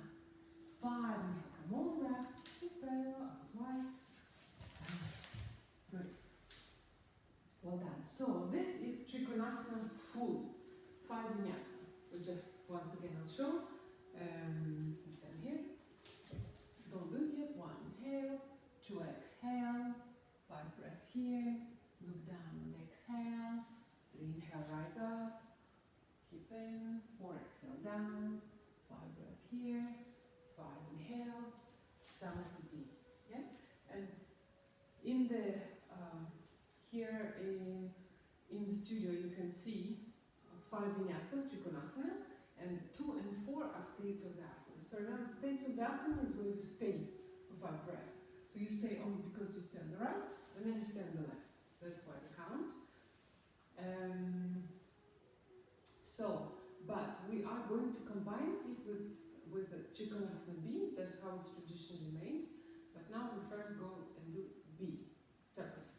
So again, stand in the middle of the mat. Good. And we're going to jump. We always go to the right. So we're jumping now back.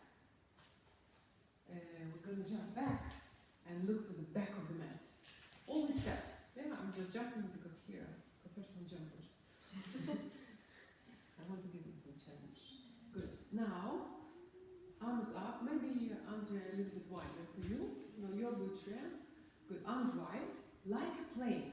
We are going halfway down, then left hand, either on the block or on the leg, and the right arm rising up. So it's a twist.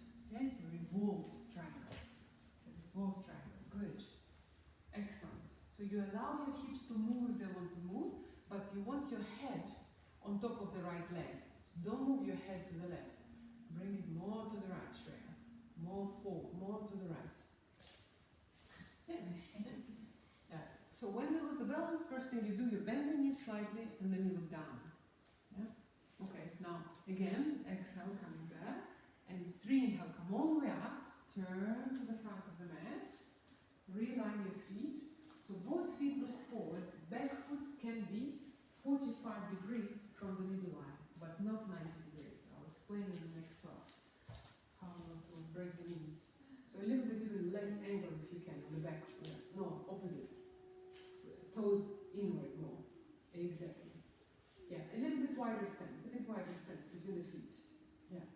And exhale, halfway down. Right hand lands, pushes down, and left arm rises. Exactly. Beautiful. So stay here just for a few breaths. Good.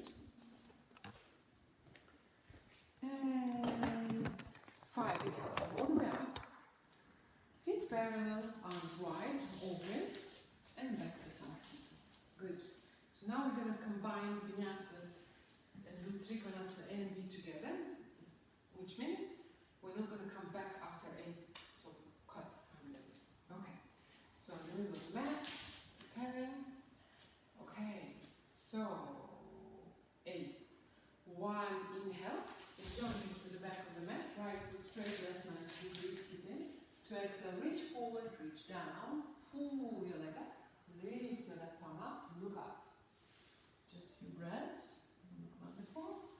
Now, exhale, look down, bend front knee.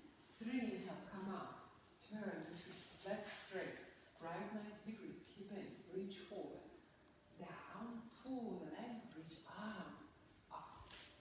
Good. So stay here for a little bit. So what I made Shreya. So release your knees from tension. So this foot, this is the angle. This is the angle you want, not more. It's dangerous for your knees if you do more. Okay, now like a plane, halfway down. Ground, look down, keep looking down. Take the leg. So don't go back. Stay here. That's it. Stay level. Yes. So if you feel unbalanced, bend the knee slightly. Yes. Exactly. Stay with this perfect alignment. And breath into the back of the throat. Yes. 5, inhale. Come all the way up. Feet parallel, arms down. Samastiti. So let's just do it again. So did you understand? Because what you did, you actually were going to revolve. We're not supposed to do revolve, that's okay. So if you revolve, you don't want to keep the foot in this position because the foot is pulling your knees to the right and the hip is pulling it to the left. So you basically tear where your knee and yes, so good. Okay, again, so we're going to do Trikonasana A and B together. Sorry. So 1, inhale to the right, right hip in, look right hand. 2, exhale, reach forward, reach down, pull the leg, lift the arm. Few breaths. Good. Exhale, look down. Now, 3, inhale, come up, turn the feet. So, right one is 90 degrees, and bring the hip in. Exhale, forward, down. No, left, exactly. That's why I got confused. Good. Exhale, look down. 5, inhale, come up. We finished A. We're going to the B version. To the back of the mat. Back of the mat. So back foot is 45 degrees maximum. No. Like a plane, arms wide. Exhale, halfway down, so you're stable. Don't rotate yet. Halfway down, then left hand round, and then right arm lifts. Exactly. So you can bend your knees if needed. Good. Exhale, look down. Press to the front. 3, inhale, come all the way up. Turn. Realign your feet. Take your time. Take extra breath. Back foot maximum 45 degrees and not crisscrossing the middle line. That's why you lose balance, because you put the back foot more to your left. Okay. It should be like either heel to heel or more to the right. Otherwise, you're crisscrossing the pelvis, so it doesn't matter. The pelvis is wider than the feet. Now exhale, halfway down, first like a plank, right hand left, left arm rises. Few deep breaths. Very good. Exhale, down. 5 inhale, come all the way up, feet parallel, arms wide. Sounds good. Once again. You do, I say. What you do? Good. Now, in the middle of the mat. Ujjayi breath first. Ujjayi. Good. And now, one inhale, jump to the right, right foot straight, left foot 90 degrees. Keep it. 2 exhale. Look where you go. Look where you go. Don't get. Yes. Now take your hand, take your leg, pull it up. Eventually, you will have no problem to take your toe. Good. Now, Ujjayi breath. Down in the back of the throat. Exhale, looking down. 3 inhale. Come all the way up. Turn. Left hip. No. Only one direction. In. And exhale, reach forward, reach down, pull the leg. Pull, yes. So you activate muscles here as well. Good. And whenever you're ready, look down. 5 inhale, come all the way up, turn to the back of the mat. You're going into B, like a plane. Good, reline the feet. Don't crisscross the midline. Exhale, halfway down, round left, rise right. Good. Good. So even it's like probably 60 degrees, even a little bit less. No? Opposite. Yes. Yes. So this and this and this are in the same line. So everything goes into one direction, not two. Exhale, down. 3 inhale, come all the way up. You don't have to be so wide. Wide is too difficult when you learn choreography. Now less angle. Yes. 4 exhale, halfway down. Look down, look where you ground, hand grounds, rises up left arm, good. Now Ujjayi breath, your front foot is pushing forward, back, back. So you're stretching the mat. On exhale, down. 5 inhale, come all the way up, feet parallel, arms up, down, sitting, good. Now we will do very similar sequence, so it should be not too difficult for those who just start. Andre, I hope you not get it bored.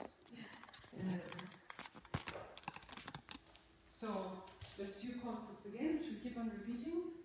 Heel to heel is this. So they are the same line, but when we put the leg back, it's kind of not always clear. Yeah? So it's heel to heel. Crisscrossing, I mean that your back foot is, the back heel is not going to be to heel. So this is called crisscrossing. When I put the back leg back, so my pelvis has to twist. So there's always less balance if you do that. So there's always more balance when you have a hip distance between the feet. It's not always trivial for people. So when we do rotations, so the back foot should be either looking straight, but it's more difficult for the balance. So the heel can be down, but 45 degrees from the middle line. Yeah, this is your middle line. So you have 45 degrees, not 60, not 90. Because knee doesn't tolerate less. This is 90, 45, yeah. Because knee doesn't tolerate any extra degree of rotation. Yeah, it doesn't have much. So we have to be careful because we do so much with it. Okay, next sequences are called Parshvakonasana, again A and B. And look, they have the same 5 vinyasa, 5 synchronous breath, and on the right is number vinyasa 2, you stay for 5 breath, and on the left you stay for 5 breath. Okay. Again, you can start from the middle of the mat, which I recommend. Yes. So, one inhale, so jumping to your right. Now a bit longer stance. Right foot straight, left 90 degrees, arms wide. So right knee bend, right knee bend, right, yeah. And exhale, reach forward, elevate your spine. Forearm on the knee for now. And lift your left palm first, and then bring it up. Just bring it up. That's it. So stay here. When you stay here, you are not completely on your forearm. So So you actually can sustain yourself. You can, but just have a little bit of strength of the body to sustain you. Now look down on the last exhale. 3 inhale, come all the way up. Turn to the front of the mat. 4 exhale, reach forward, look at the head. Look at the knee, look where you place your arm. Then look at your upper arm with the palm and bring the arm up. So you push your left foot forward, back foot back. You are not arching in your back, you're bringing your belly in, so you're stabilizing your trunk. And deep breath into the low part of your ribs. Exhale, look down. 5 inhale, come all the way up. Turn to the back of the mat. Turn to the back of the mat. So imagine on the back of your mat. Left knee down. Left arm up. And bringing left arm over the right knee into Namaste position. Hand to hand. Yes, yes, very good. I'll count in a second. And you either stay here or you lift your knee up. You feel balanced. Good. So you can probably lift your knee up if it's okay for your size. Is it okay here? Yeah. So you're pushing back foot back, front foot forward. It can be a little bit difficult for the balance. You can look up, down, if up is disbalancing. Now you look down wherever you are. 3 inhale, come all the way up. Come to face the front of the mat. Okay, so turn to front. And maybe knee grounds. And 4 exhale. Right arm over the left knee, hands in Namaste. Maybe bringing the knee up, maybe not. Looking down or up, depends on you. But make sure that your gaze is fixed. And your breath is steady and the low belly is on. Exhale, look down. 5 inhale, come all the way up. Feet parallel, arms wide. And back to the side. So it's very similar to what we've done in triangle. But your triangle was straight legs. And then to the side. Here is longer stance. Bend leg. And here is Namaste. Yeah? So we just repeat one more and that's it. So 1 inhale, long jump. Then right. 2 exhale, reach forward. Reach to your leg. Lift the left palm up and bring the arm up. Good. So trying not to arch. Not to arch, opposite. Yes. Yes, so low bend. You always think pubic bone up. So a little bit closing, zipping in. So you create more strength here. Good. And 3 inhale, come all the way up. Turn. Bend left. 4 exhale, reach forward. Reach down. Lift the palm first and then bring the arm up. Yeah? So what you do, when you come here, so you lift the palm. So you rotate the shoulder. Yeah, because especially eventually then you can do that. Yeah? Let's prepare the shoulder for more intense rotation. Keep the arm straight, upper arm straight. Straight, straight, straight, straight. Yes. Now, 5 inhale, come all the way up. Turn to the back of the mat. Left knee grounds, left arm over the right knee. Now stay in the hands. Maybe lifting left knee off, maybe not. Good. Now, look down, press into the right foot. 3 inhale, rise all the way up. Turn, right knee grounds. Right arm over the left knee. Hands in Namaste. Shoulders down. Maybe lifting right knee. Maybe not. Stay where you can. And feel how you bring all the muscles of the pelvis into its center, more or less, the sacrum inside the pelvis. And exhale down. Engage the belly. 5 inhale. Come all the way up. Feet parallel. Arms up. And next. Well done. Okay. Now let's sit. Where we're parking. Do you want to go? No, it's okay. No, we'll make it. Okay. Because did you notice what time did you park? Probably 12, maybe 10:30. No, 30 just back now. Yeah, we'll have 10 minutes, I'll make it. So okay, today, from the standpoint of Ashtanga, first of all, tell me if you have any questions. No? Is it difficult? Yeah. No? Good? Okay, so, okay? So Ashtanga-wise, we have done Sanskrit A and B. We have done standing postures. We actually done a lot, usually I do less. Padangustasana, Padastasana, hands, toes, taking the toes, hands at the feet, and then we did triangle A, then we did revolt, the plane, and going to the rotation, and coming back to Samastitihi, and then we have done Parshvakonasana, extended and revolt side angle stretch, so wide legs, one leg bend, one leg straight. In your glyphs here, there is no Parshvakonasana B, because in the very, very beginning they didn't do it, but then they started doing it. So we do it. So yeah, it's there, but you won't see it. Can you see that you have triangle, bless you, A and B, but in the next one you just have one side stretch. Yes. Yeah. So, but it exists, and I'll try to send you the also find the video which you may find helpful to practice for those of you who are beginning this practice. Okay, so now we're just going to learn a breathing technique. So first pranayama technique.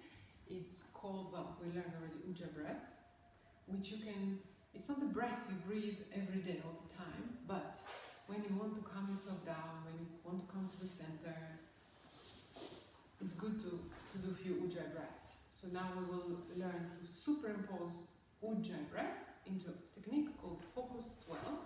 You have it described also in your documents, in the file I've sent you.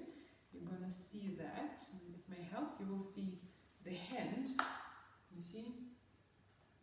Yeah, you will see the hand with the numbers. And then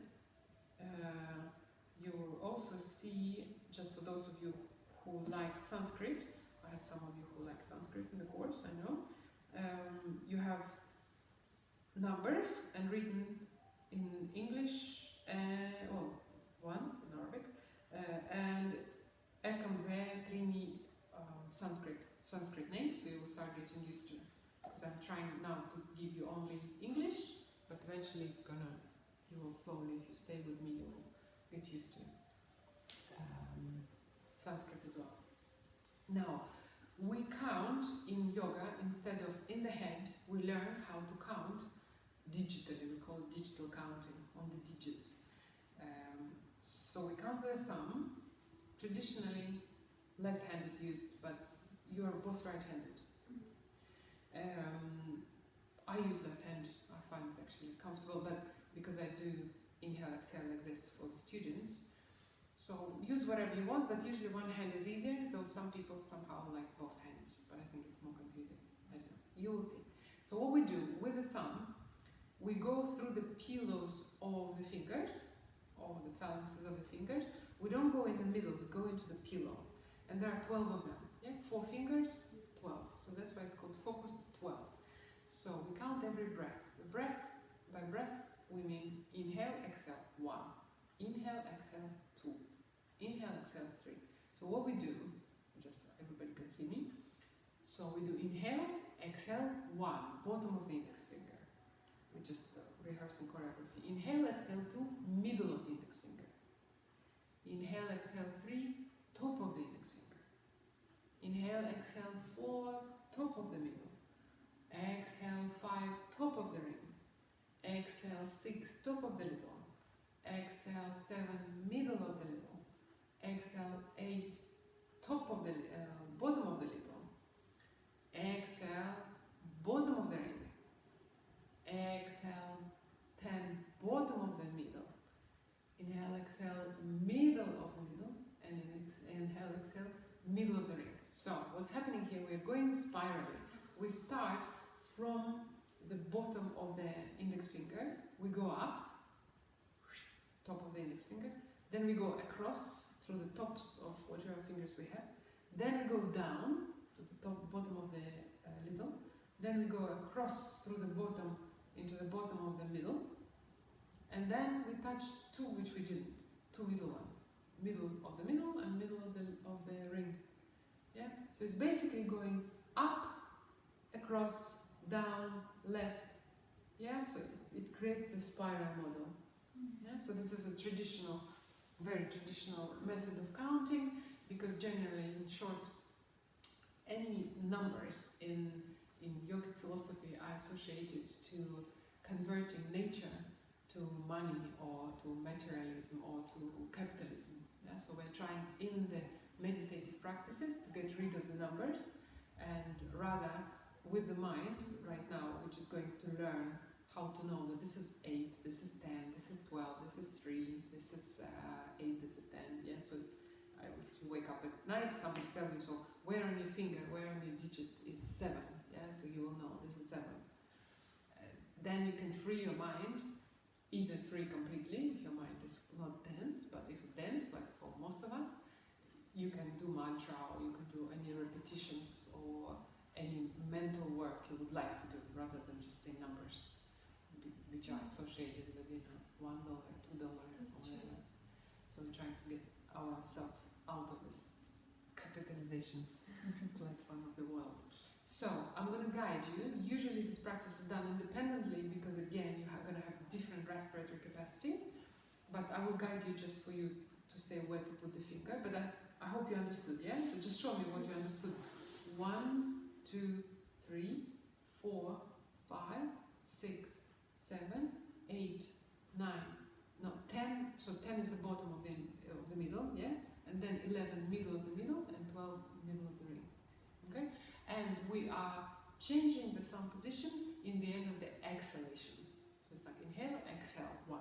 Inhale, exhale, 2, change. Yeah? But I'll try to guide you. Okay, so let's just have a little seat. And we are breathing through the nostrils, Ujjayi breath. Gentle, gentle sound in the back of your throat. And for the first position, we bring index finger together with the thumb. So generally the thumb is associated with infinite consciousness and the index finger with individual consciousness. So it's a merger of the two in one, a merger of individual consciousness into universal one. Relax your face. Make the breath nice and steady.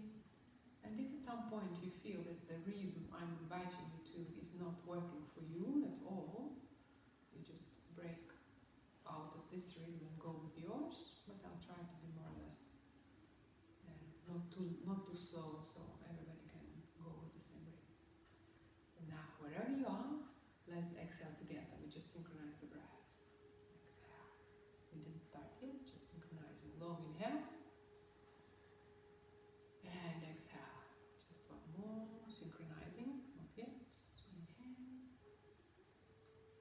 And exhale. Good. So echo 1 inhale. Not yet.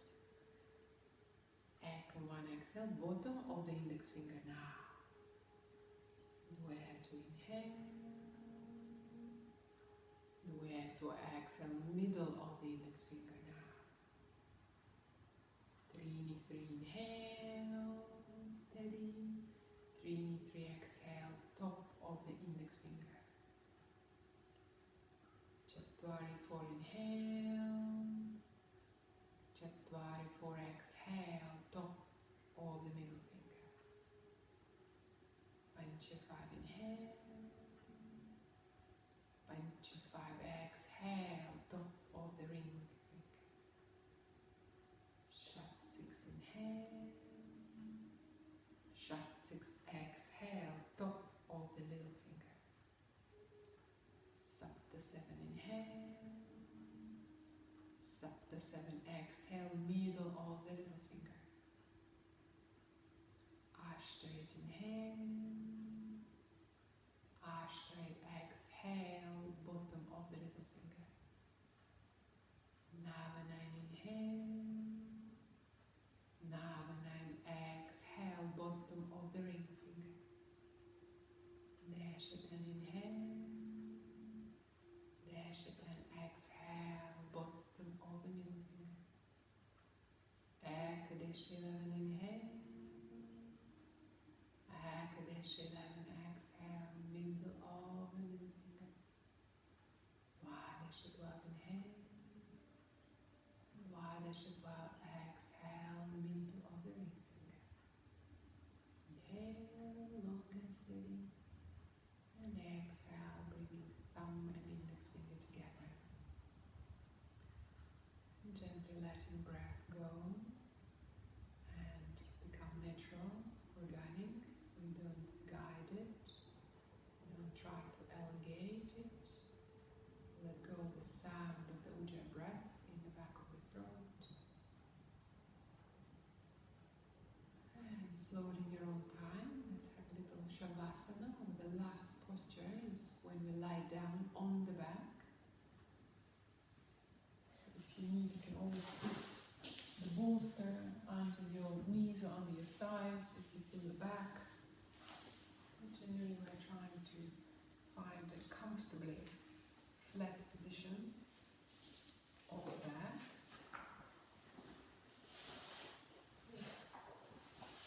Placing your feet a little bit wider than your hips and your arms and hands a little bit wider than your feet. And see if you can place your palms facing up in the receiving mode. And relax your shoulders down. And become aware of all the points of the body grounded into the earth. Your heels grounded, your calf muscles, the back of your thighs ground and relax, your buttocks, your middle and upper spine grounded, the back of your shoulders, the back of your arms and hands, and the back of your head, grounded and relaxed into the earth. And now perceiving all the points of your body connected to the ground, simultaneously.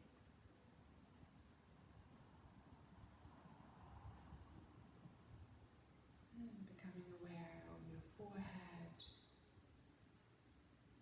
relaxing all the tension in the forehead. Awareness of your eyes, softening, deepening, relaxing. Awareness of the cheeks, the jaw is letting go of all the tension. And aware of the center of your chest, center of that spiritual heart, the well of wisdom. And just keeping your awareness in that space within human body, subtle body, which is always filled with compassion and love, sympathetic joy to everyone, kindness and understanding, and connecting to that within our inner beings, and allowing my beautiful qualities to permeate every cell of your body.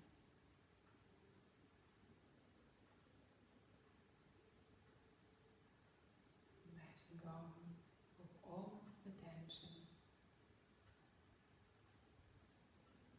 in your mind,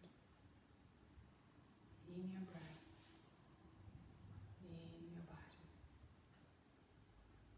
Letting go.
the space the body occupies in the room.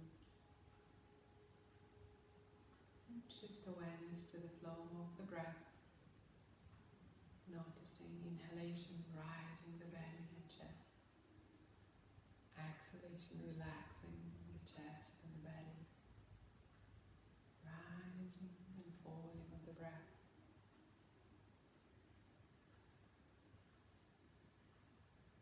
And become aware of your arms and legs, hands and feet, inviting tiny movements to the fingers and toes, and tiny movements to the wrists and ankles.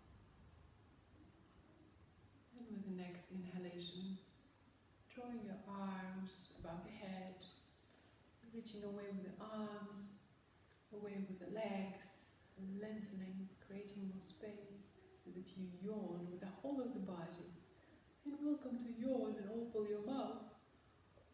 Yawning, releasing the upper soft palate. And when we release it, the parasympathetic response follows, which is rest, relax and restore. And gently bringing arms back. And with the next exhalation, one-to-one knees to your chest, hugging the knees and gently rocking from side to side. And slowly rolling to your right. And straightening up your right arm so your head can rest on the straight right arm. And maybe opening your eyes and bringing left hand down into the floor and coming up from the side, through the side. So you're avoiding any unnecessary tension in your lower back. And having a seat just for a moment. Feeling the grounding of the seat bones, lifting of the tailbone of the heart, relaxing of the shoulders. And drawing hands to Anjali Mudra, which is the seal of reverence. Reverence to life, reverence to ourselves, to those who are surrounding us, loving us, challenging us. And sense of gratitude for all that comes our way, and inviting our mind to be open as our heart to all, absolutely all. And we say yes to every experience, and then we take necessary steps. And welcome to join me for one Om. Inhale together. Om.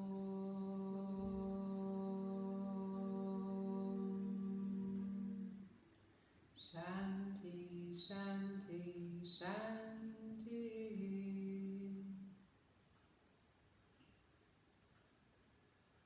Namaste.